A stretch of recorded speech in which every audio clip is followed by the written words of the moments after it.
নমস্কার বন্ধুরা, আমার চ্যানেল লাভ টু স্টিচে আপনাদের স্বাগত। আজকে আমি আপনাদেরকে দেখাবো 42 সাইজের কাটরি ব্লাউজের ড্রাফটিং।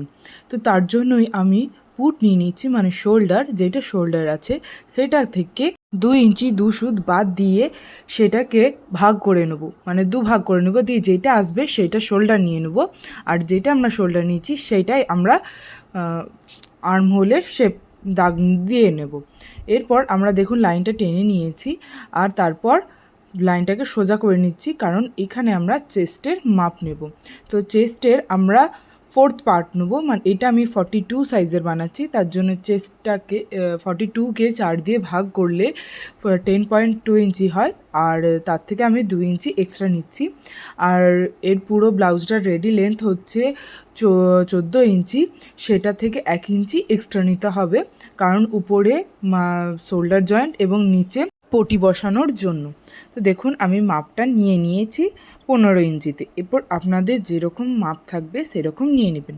এরপর এখানে দাগ নিয়ে নিতে হবে কোমরে। তো কোমর আছে আমার 38, সেটাকে আমি 4 দিয়ে ভাগ করব, তো আমার আসবে 9.3। তার থেকে 1 ইঞ্চি এক্সট্রা নেবো টেকেনের জন্য, আর 2 ইঞ্চি এক্সট্রা মার্জিন। তো সেইটাকে উপরের লাইন আর নিচের লাইন আমরা একসাথে মিলিয়ে নেব। এরপর ডার্ট দিবেন আপনারা 4 ইঞ্চিতে, দু দিক থেকে, মানে মিডলটা রাখবেন, দিয়ে বা 4 ইঞ্চিতে দাগ দিবেন। আর টেকেনের লম্বা হবে 3.5 ইঞ্চিস, বা আপনারা 4 ইঞ্চিসও রাখতে পারেন, যার যেরকম মনে হবে। আর দুটো সাইডে হাফ ইঞ্চি করে মুড়ে নেব। এরপর আমরা আর্মহোলের শেপটা দেবো। তার আগে আমরা দেখে নিচ্ছি যে আমরা কতটা আমাদের পুট রাখবো। তো পুট আমি রেখেছি 3 ইঞ্চি রেডি, তার জন্য মানে 2.7 ইঞ্চি রেডি, তার জন্য আমি 1 ইঞ্চি এক্সট্রা নিয়েছি। তো আপনারা যেরকম পুট নেবেন সেরকমই রাখবেন। এরপর আমি গলার লম্বাটা নিয়ে নিচ্ছি। গলাটার লম্বা আমি 9 ইঞ্চিস রেখেছি। এটা একটা সামান্য আমি রাউন্ডে করব ব্লাউজটা। তো দেখুন আমি এরপর এখানে একটা শেপ দিয়ে রাউন্ড শেপ নিয়ে নিয়েছি। এরপর আমরা আর্মহোলের শেপ নেব। তো আর্মহোলের জন্য 1 ইঞ্চিতে দাগ দিয়েছি, আর এইটা যেখানে আমরা যেই আর্মহোলের দাগটা নিয়েছি সেটাকে মিডল করে নেব। দিয়ে ওটা যেটা হবে সেখান থেকে 2 সুত বাইরের দিকে নিয়ে একটা সোজা লাইন টেনে নেব। দিয়ে সেই লাইন বরাবর যে রাউন্ড শেপটা 1 ইঞ্চিতে দাগ দিয়েছি সেখানে একটা রাউন্ড শেপ দিয়ে যেখানে আমাদের ব্লাউজের মাপ নিয়েছি সেখান থেকে একটুকু নামিয়ে আমরা নামিয়ে দেবো, যাতে আমাদের বগলে যে ঝোলটা পড়ে সেই ঝোলটা পড়বে না। এরপর আমরা আবার একটা আলাদা পেপার নিয়ে নিয়েছি, তারপর আমি ওই পেপারটা রেখেছি, দিয়ে যেরকম আছে ঠিক সেরকম আমি মাপ নিয়ে নেব। এক্সট্রা যেই 2 ইঞ্চিটা নিয়েছি সেইটাও আবার এইখানেতেই আমরা ড্র করে নেব। এটা আমাদের পরে কাজে লাগবে, আপনারা আস্তে আস্তে দেখতে থাকুন। তো এরপর আমরা যে মাপটা নিয়েছি তার থেকে এই দিকে আমরা, মানে এই সাইডে আমাদের সামন সাইডের দিকে আমরা 1.5 ইঞ্চি করে এক্সট্রা দাগ নিয়ে নেব। এটা আমরা একেবারেতেই আমরা পেপারেতে কাটরি বার করে নেব। তো দেখুন এই পদ্ধতিতে যদি আপনারা করেন অবশ্যই খুব সহজে আপনারা করতেও পারবেন, আর খুব ভালো ফিটিংসও হবে। দেখুন আমি এরপর লাইনটা সোজা করে নিচ্ছি। এরপর আমি গলার লম্বাটা নিয়ে নেব 6.5। আপনারা নিজেদের মতন কম বড় করে নিতে পারেন, এটা আপনাদের উপর ডিপেন্ড করে, কারণ সবাই সব রকম গলা পরে না। এরপর আমরা নিয়ে নেব চেস্টের অ্যাপেক্স পয়েন্ট। অ্যাপেক্স পয়েন্ট মানে হচ্ছে চেস্টের পয়েন্টটাকে অ্যাপেক্স পয়েন্ট বলে। তো সেটা আমি 11.5 নিচ্ছি, যার যেরকম সেই রকম মতন নিয়ে নেবে। এবার আমরা চেস্টকে 3 ভাগ করব, যেইটা আসবে সেটা আমরা মাপটা নিয়ে নেব এই লম্বা বরাবর।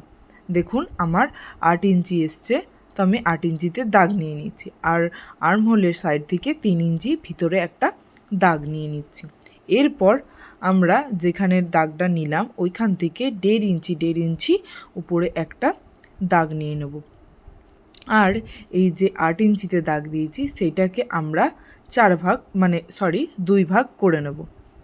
তো তো 2 ভাগ করলে কি হবে, 4 ইঞ্চিতে দাগ হবে। এরপর মিডল থেকে আমরা এইখানে যে 1.5 ইঞ্চিতে দাগ দিয়েছি আর ওই দিকে সেই 1.5 ইঞ্চি দাগেতে আমরা মিলিয়ে নেব। এরপর একটা রাউন্ড শেপ দেবো। তার আগে গলাতে একটা 1 ইঞ্চিতে দাগ দিয়ে একটা সামান্য গোল একটা রাউন্ড শেপ দিয়ে নেব। আর এই যেখানটা কোণ হচ্ছে সেখানটাতেও অবশ্যই আমরা একটা রাউন্ড শেপ নিয়ে নেব। আর গলার দিক থেকে 1/2 ইঞ্চি এক্সট্রা নিয়ে এই দাগটার সঙ্গে এই দাগটা মিলিয়ে নিয়েছি। এরপর আবার নিচেতে আমরা 4 ইঞ্চিতে দাগ নিয়ে নিচ্ছি, কারণ কাটরির দেখবেন টোটাল 4টে ভাগ, এটা একটা আর এটা 2 নম্বর ভাগটা। এরপর আবার সোজা একটা লাইন টেনে নিচ্ছি। তো আবার নিচেতে 1.5 ইঞ্চিতে নামিয়ে দিচ্ছি, 1.5 ইঞ্চিতে এই দিকেও আর 1.5 ইঞ্চি এই দিকেও দাগটা টেনে এর মিডিল পার্টটা আমরা বের করে নিচ্ছি। আর এই দিক থেকে এই দিক আর ওই দিক থেকে ওই দিক আমরা লাইনটা মিলিয়ে নেব। দেখুন, ভালোভাবে দেখুন, তাহলে অবশ্যই বুঝতে পারবেন, আপনারা নিজেরাও ঘরে তৈরি করতে পারবেন। আর নিচের দিক থেকে আমরা যে কোনো দিক থেকে 1/2 ইঞ্চি দাগ দিয়ে আবার মিলিয়ে নেব। কারণ আমাদের সামনের পার্টে যেখানে হুক আর আই লাগানো থাকে সেইখানের দিকটা আমাদের ছোটোর দিক থাকে, এটা সবসময় মনে রাখবেন। এরপর আমরা দেখে নিচ্ছি যে কতটা মাপ আছে। দেখুন আমার 8 এসছে, তো আমিও সেম ওখান থেকে এটা ভিতর থেকে নিলাম। এরপর এটা বাইরে থেকে 8 ইঞ্চি যে এখানে আসবে ঠিক সেইখানেতে আমরা একটা দাগ নিয়ে নেব। দেখুন দাগ নিয়ে নিয়েছি। এরপর সোজা লাইনটা টেনে নেব। আর অবশ্যই একটু 2 সুত মতন একটু উপরের দিকে লাইনটা টানবেন, দেখবেন ফিটিংস খুব ভালো আসবে। তো দেখুন আমাদের 3টে পার্ট বেরিয়ে গেছে, 1, 2, 3টে। আর এখানেতে তালপাটের জন্য আমরা একটুকু 1/2 ইঞ্চি ভিতরে একটা দাগ দিয়ে তালপাটটা কেটে নিচ্ছি।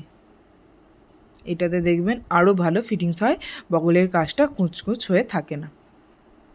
এরপর যেরকম আছে ঠিক সেরকমভাবে আমরা কেটে নেব। আর এখানে কিছু করার নেই। আমরা দেখুন আমরা ডাইরেক্ট আমরা এইখানেতেই আমরা পুরো দুটো খাপ পেয়ে গেলাম।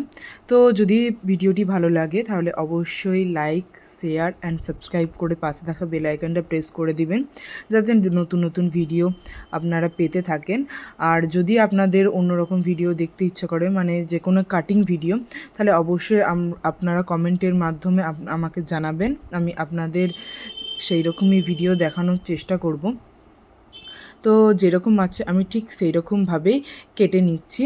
এরপর কেটে নেওয়ার পর আমাদের এখানে টোটাল 3টে ভাগ বেরোলো, কিন্তু আমাদের এখনও 4টে ভাগ, যেটা কোমরের বেল্ট সেটা বের করতে হবে। এই কাটিংটা করে নেওয়ার পর আর একটা আলাদা পেপার নিচ্ছি, সেই পেপারে আমি 4 ইঞ্চিতে দাগ নিয়ে নিচ্ছি। মানে বেল্টের লেন্থটা হবে 4 ইঞ্চি। 4 ইঞ্চিতে দাগ নিয়ে নেব, দিয়ে একটা সোজা লাইন টেনে নেব। আর যেই পেপারটা আমরা প্রথমে কেটেছিলাম সেই পেপারটা বসিয়ে কোমরের মাপটা নিয়ে নেব। দেখুন পেপারটা বসালাম। এরপর ওখান থেকেই কোমরের মাপটা আমরা পেয়ে যাব। পেপারটা বসিয়ে আমরা কোমরের মাপটা নিয়ে নিচ্ছি। এরপর সেখান থেকে আমরা 1 ইঞ্চি কমিয়ে নেব, কারণ আমরা 1 ইঞ্চি টেকেনের জন্য নিয়েছিলাম। আর সামনের বেল্টে 1 ইঞ্চির দরকার পড়বে না। আমরা নিচের থেকে 1/2 ইঞ্চি ডাউন করে নিয়েছি, কারণ দেখবেন একটা নামানো ঢেউ খেলানো একটা শেপ থাকে, সেই শেপটা দেওয়ার জন্য। এরপর দেখুন আমার পুরো কাটিং রেডি হয়ে গেছে। এরকমভাবে সহজভাবে কাটিং করলে আপনারা সহজেই ব্লাউজ তৈরি করতে পারবেন। আবার দেখা হবে নেক্সট ভিডিওতে।